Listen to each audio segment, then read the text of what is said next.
Dalam seri ke-236 ini, didukung oleh para pemain, Peter Pan sebagai Banyak Kabuk, Ivonero sebagai Sakawuni, Ferry Fadli sebagai Arya Kamandanu, Lukman Tambose sebagai Empu Tong Bajil, Billy sebagai prajurit, Yoko sebagai Empu Renteng, Margaret sebagai Dewi Sambi, Wenda sebagai orang Majapahit, dan Asdi Suhastra pembawa cerita. Selamat karena rakyatnya sendiri.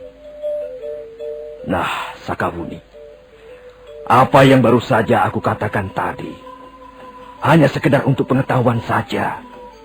Iya, Ayah. Oh iya, Ayah. Apakah Ayah tidak ingin menemui Ibu? Suatu saat nanti, ayahmu pasti akan menemui ibumu. Kapan ya? Kapan? Ayah belum bisa mengatakan kapan.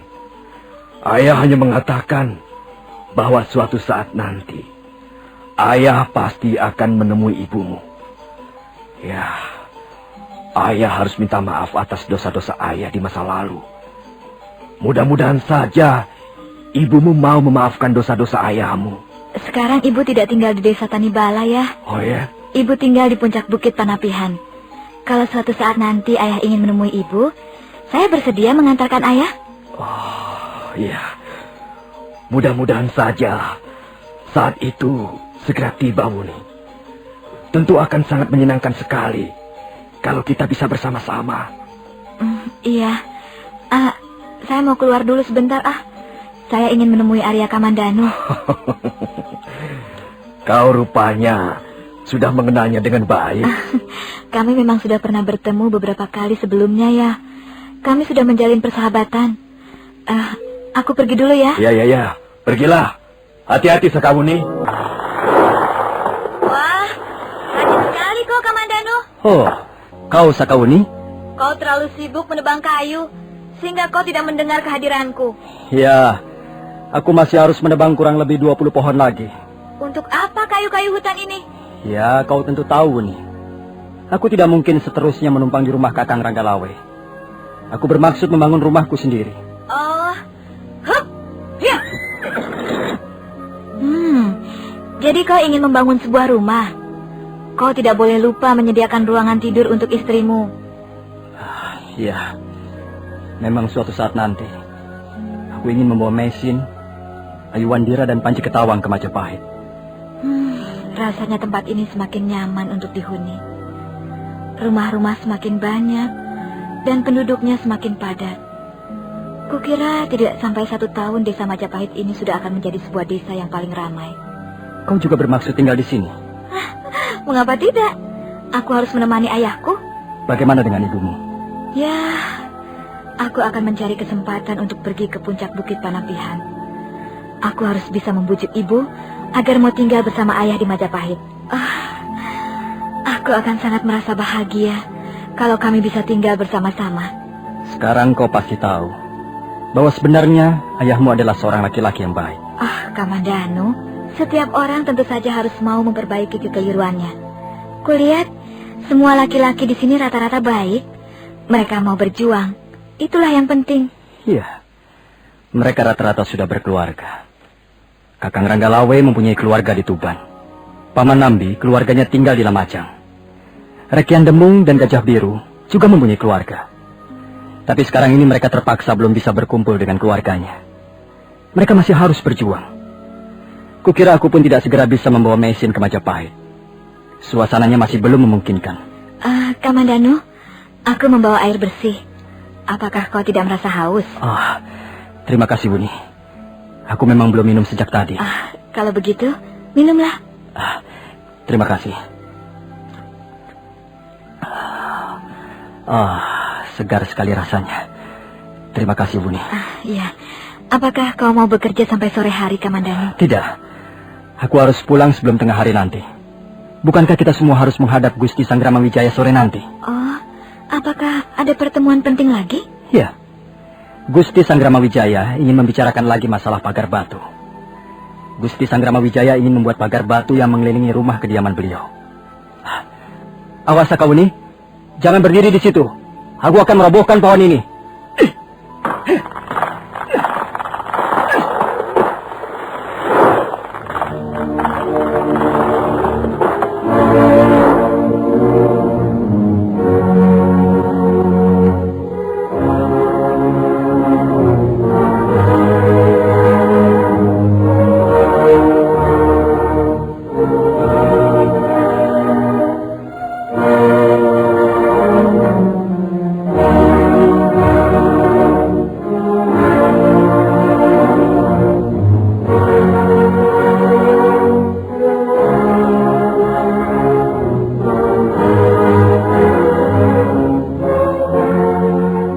Pagi kembali mekar.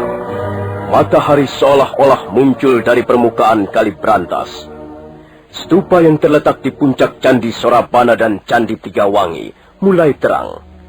Mendadak suasana pagi yang masih sunyi itu dikejutkan oleh derap seekor kuda yang dipacu kencang.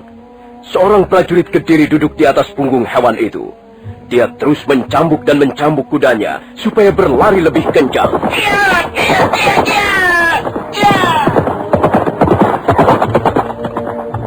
Kuda itu terus berlari bagaikan diuber setan kesiangan.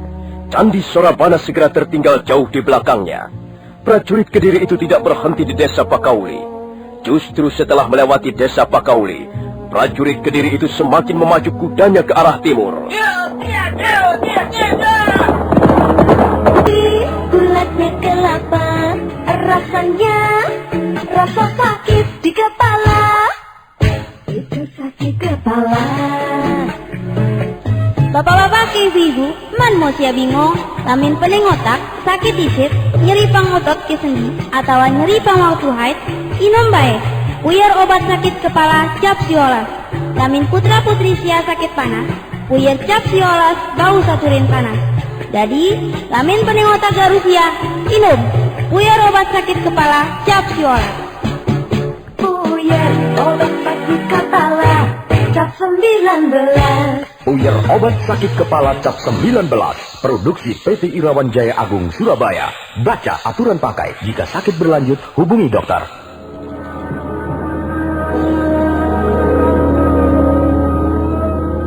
Tak lama kemudian, prajurit Kediri itu sudah memasuki halaman rumah kediaman Empu Tong Pajil. Dia segera menempatkan kudanya di dekat pagar sebelum kemudian melompat ke arah serambi depan. Ada apa, prajurit? Mengapa kau tergopoh-gopoh datang kemari? Ampun, tuanku. Ada yang hendak hamba laporkan pada tuanku Bajil. Katakan saja. Laporkan secara jelas dan terperinci. Kemarin, hamba berkuda menyusuri sungai Banyumenep sampai ke bagian hulu. Kemudian secara tidak sengaja, hamba melihat ada orang-orang Majapahit, tuan. Sungai Banyumenep memang dekat dengan wilayah desa Majapahit. Kau harus memberikan laporan yang penting, prajurit. Jangan hanya sekedar melapor saja. Apa anehnya kau melihat orang-orang Majapahit di Sungai Banyumenep? Sebentar, Sambi. Maaf, Kakang Bajil. Prajurit ini baru saja memulai laporannya. Mungkin saja laporan itu belum sampai ke hal-hal yang penting. Nah, teruskan dulu laporanmu, prajurit. Biar kami semua akan mendengarkan. Baik, tuanku Renteng. Semula, hamba juga tidak menaruh minat terhadap mereka, orang-orang Majapahit itu. Tapi kemudian, hamba menjadi curiga, tuanku. Apa yang mereka lakukan di Sungai Banyumenep? Mereka tengah sibuk memunguti batu-batu kali, tuanku Bajil. Batu kali? Untuk apa mereka memunguti batu-batu kali itu? Hamba juga tidak tahu, tuanku Dewi Sambi. Hamba hanya melihat mereka dari seberang. Mereka nampak sibuk sekali memunguti batu-batu kali, memasukkannya ke dalam kantong-kantong, kemudian menaikkannya ke atas kuda. Hampir seharian hamba duduk di seberang sungai Banyumenep, dan mereka terus saja memunguti batu-batu kali. Mungkin jumlahnya sudah ribuan batu kali mereka angkut, entah kemana, tuanku. Kalau begitu mencurigakan juga apa yang mereka lakukan di Sungai Banyumenep. Bagaimana pendapatmu, Adi Renteng? Iya, kita memang belum bisa memastikan apa yang mereka lakukan, Kakang Bajil. Kalau kita ingin kepastiannya, kita datang saja ke Sungai Banyumenep. Kita tanyakan langsung pada mereka. Apa yang akan mereka lakukan dengan memungut batu-batu kali itu? Iya, benar, Sambi. Apakah tidak ada lagi yang perlu kau laporkan, prajurit? Tidak, tuanku Bajil. Laporan hamba sudah cukup. Mudah-mudahan laporan hamba tidak mengecewakan tuan-tuan sekalian. Kalau begitu pergilah. Kami akan membicarakan soal itu. Baik, tuanku. Prajurit Kediri itu segera melangkah pergi meninggalkan serambi depan rumah kediaman Empu Tong Pajil. Empu Tong Pajil nampak berpikir keras. Dia mencoba untuk menebak apa kira-kira yang telah dilakukan orang-orang Majapahit dengan mengumpulkan batu-batu kali. Nah, sekarang begini saja. Kita memang harus melihat langsung ke Banyumenep. Tapi kukira kau tidak bisa ikut serta, Sambi. Kau ketugaskan menjaga Jasun Wungkal ini. Biar aku dan Kakang Renteng yang akan melihat ke Banyumenep. Kalau memang kau menganggap begitu lebih baik, aku ikut saja Kakang Bajil. Bagaimana, Adi Renteng? Kita berangkat sekarang? Apakah Kakang Bajil bermaksud membawa pasukan? Oh, tidak. Tidak usah. Kita pergi berdua saja.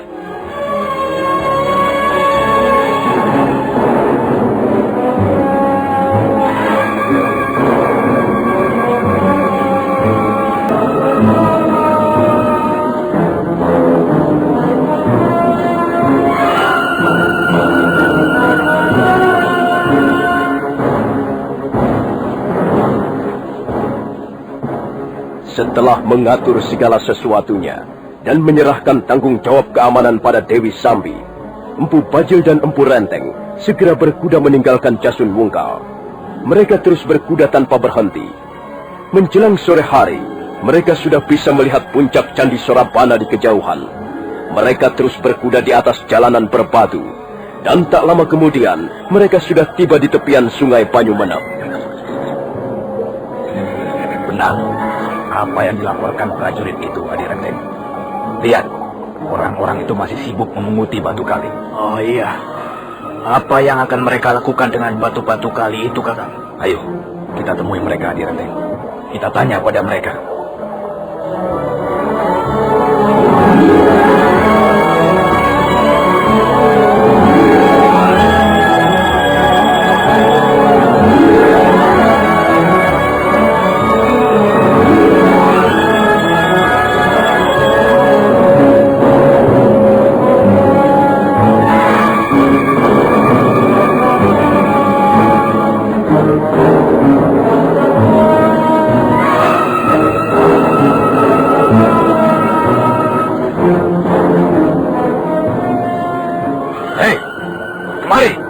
Kemari kau! Ya, kau! Ada apa, Tuan? Apa yang kalian lakukan di sini? Kami sedang memunguti batu-batu kali, Tuan. Untuk apa batu-batu kali itu kalian pungut? Tidak untuk apa-apa, Tuan. Kalian orang-orang Majapahit, bukan? Iya, Tuan. Benar. Kami orang-orang dari desa Majapahit. Nah, kau harus memberi keterangan yang benar padaku. Aku hanya ingin tahu, untuk apa kalian mengumpulkan batu-batu kali sebanyak ini? Kalian ingin membuat istana baru? Kalian disuruh Sanggrama Wijaya mendirikan istana baru di Pedukuhan Majapahit? Oh, tidak, Tuan. Tidak. Awas, kalau kau berani berdusta, aku akan bertindak kejam. Aku tidak segan-segan membunuh kalian semuanya.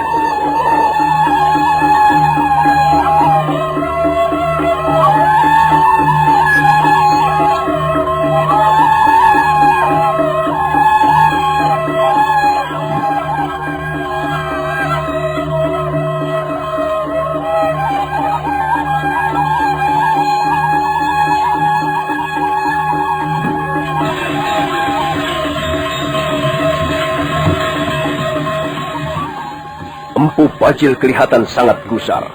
Orang Majapahit itu menjadi mengkeret ketakutan. Wajahnya pucat dan tubuhnya menggigil. Empu Bajil terus menatap wajah orang itu dengan dingin. Kemudian pendekar dari lereng Tengger itu meraba tongkat pencabut roh yang terselip di pinggangnya.